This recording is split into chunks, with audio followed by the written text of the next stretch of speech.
So here's a question for you. How much the safety net budget is actually being stolen or wasted before it ever reaches the hands of the Americans who genuinely need it?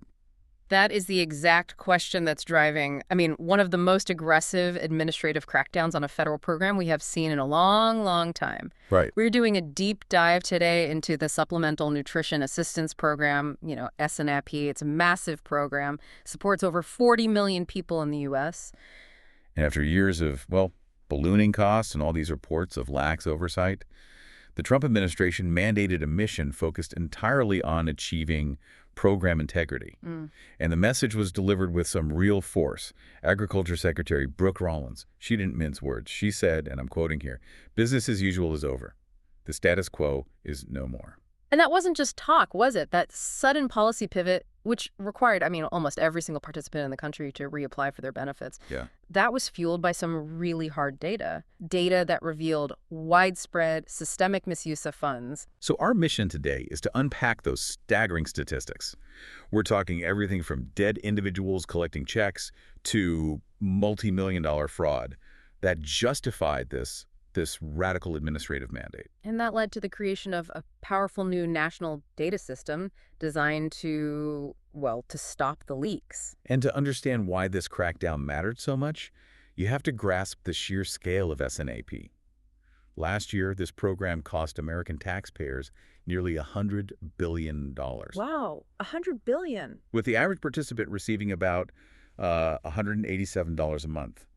When a program that big is compromised, even a small percentage of fraud turns into hundreds of millions of dollars wasted every year. It's not just about bureaucracy then. It's about making sure those enormous taxpayer funds are actually reaching vulnerable families, not fraudsters. Exactly. So the initial justification for Secretary Rollins' push was pretty simple.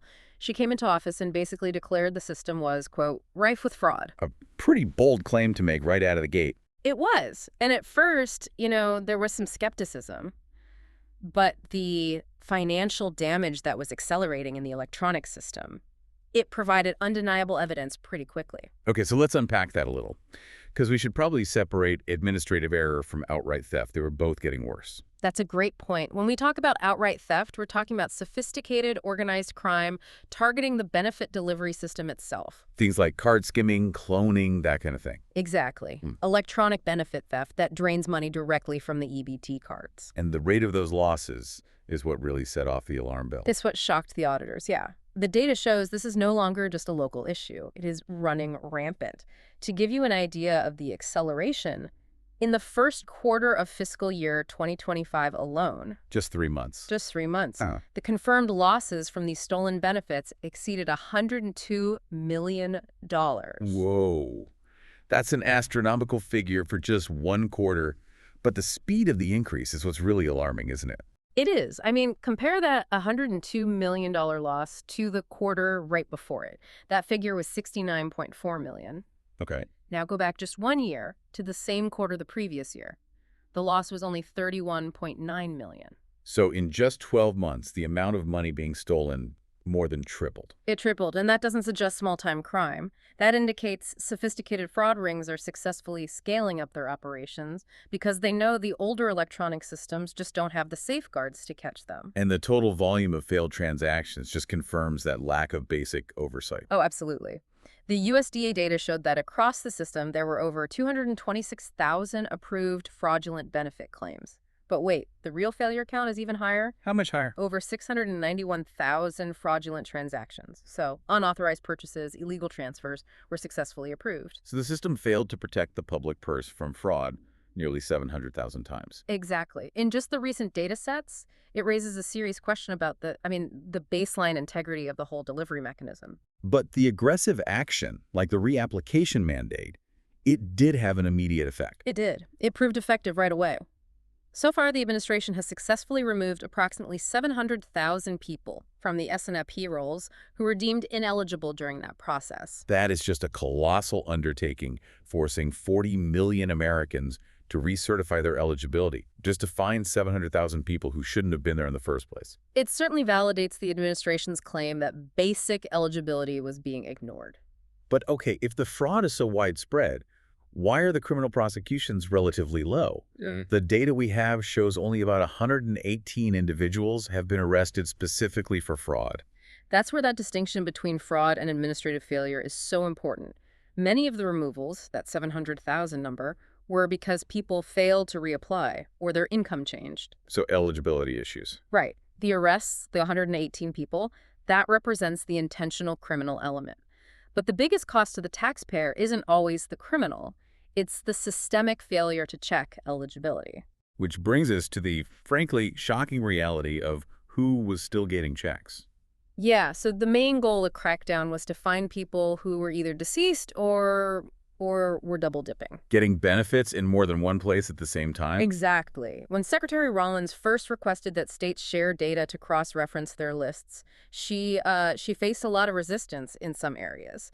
But the results from the states that did comply were immediately damning. And that resistance is a key part of the story. Only 29 states initially provided the data. Right, often linked to political friction over this kind of mandatory federal data sharing. But even with that incomplete data set, the scale of the problem was just huge.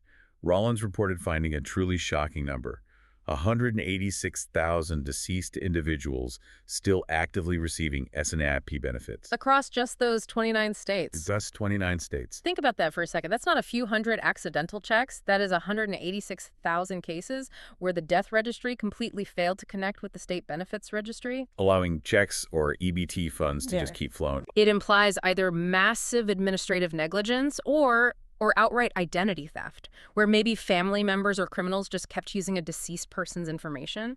And what's wild here is that this is not a new problem at all. This flaw has been known about for decades. We can look all the way back to a 1998 Government Accountability Office review, the GAO.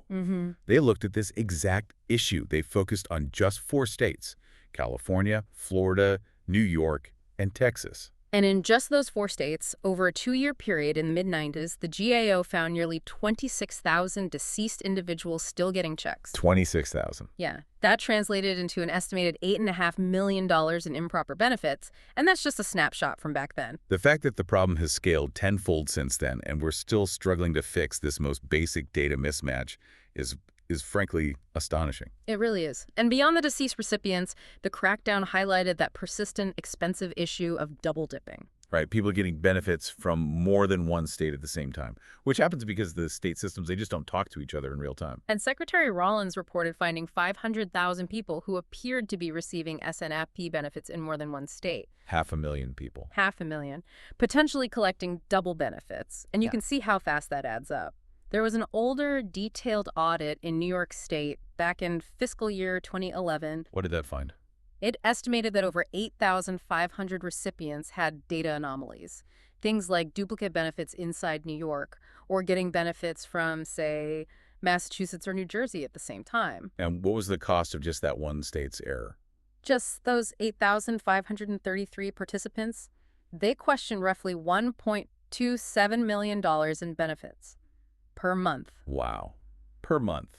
And that's in 2011 dollars. Exactly. If you project that across the nation today, you realize those 500,000 duplicate cases are costing the American public hundreds of millions, maybe billions of dollars a year. And the New York audit found other failures too, right?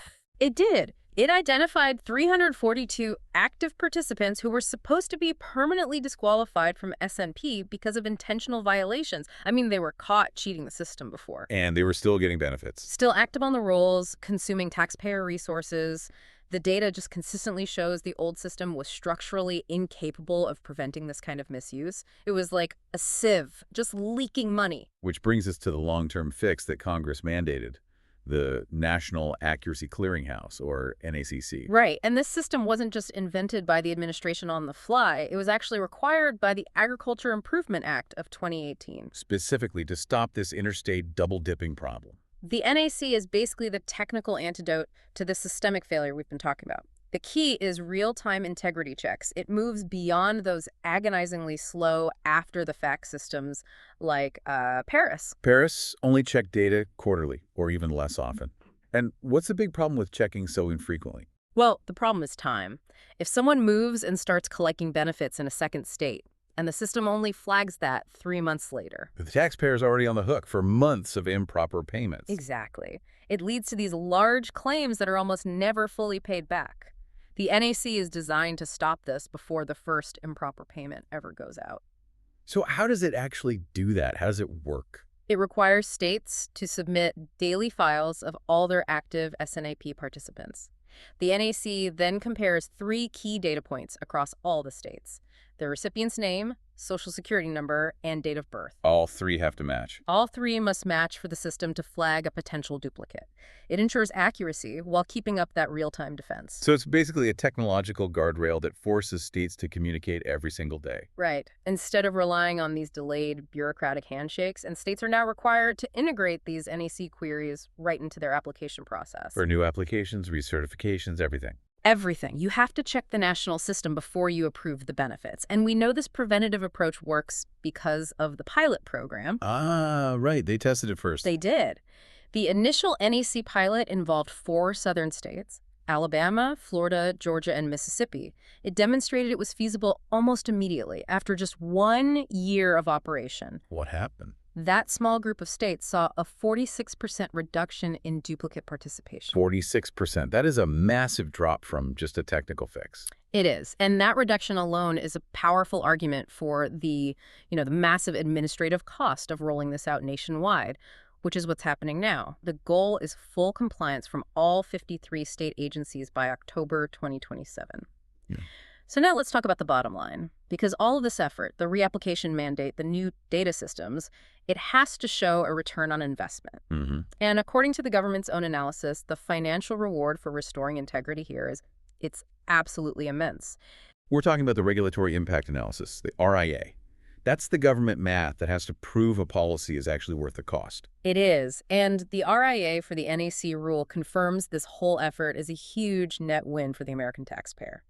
It projects a total net reduction in federal SNAP spending of nearly $463 million over 5 years. $463 million. And this isn't just shuffling money around. This is actual prevention of waste. And that $500 million reduction is driven entirely by stopping improper payments before they happen. Right.